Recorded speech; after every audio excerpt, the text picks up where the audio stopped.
If you step outside, you're going to start to feel it soon. We've got some extreme weather going into effect in parts of San Diego County this morning. Dr. Bryn Taylor from Kaiser Permanente joining us now with tips to stay safe during the high temperatures. Doctor, good morning. Thank you for being here. Thank you for having me. We're talking about the heat. How dangerous is it to us? So the heat can really have significant impacts on our health. It can affect our hearts, our lungs and breathing, as well as our kidneys and our brains.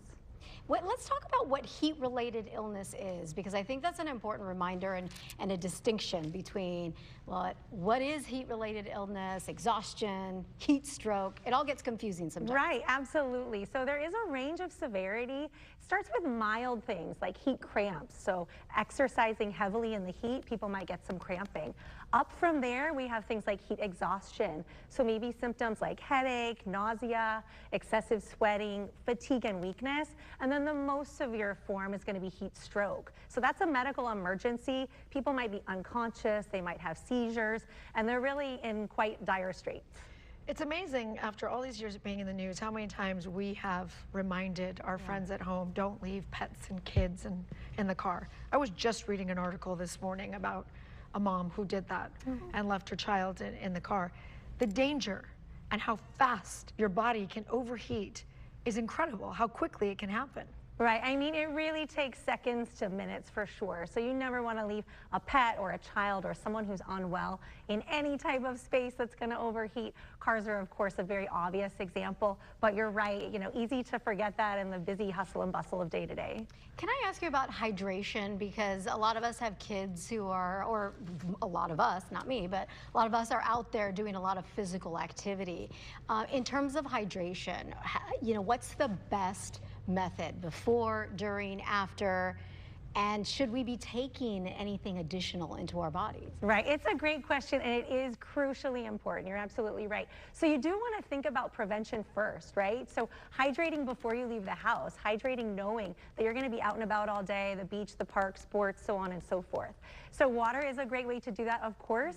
And then if there is excessive sweating, electrolyte beverages are helpful. That helps replace some of the things that we lose naturally when we sweat.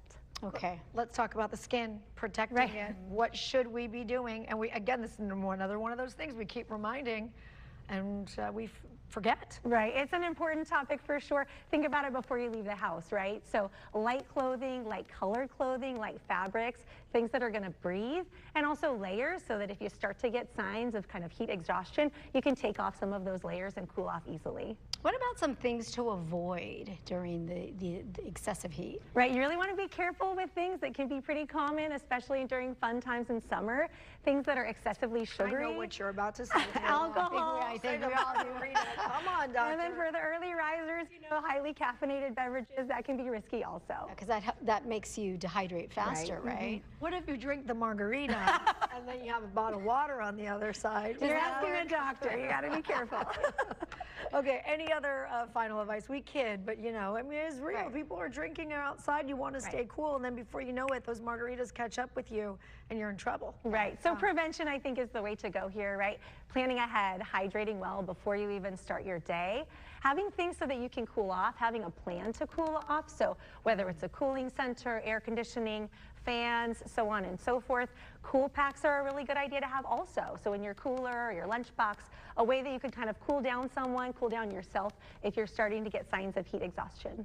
Yeah, very good.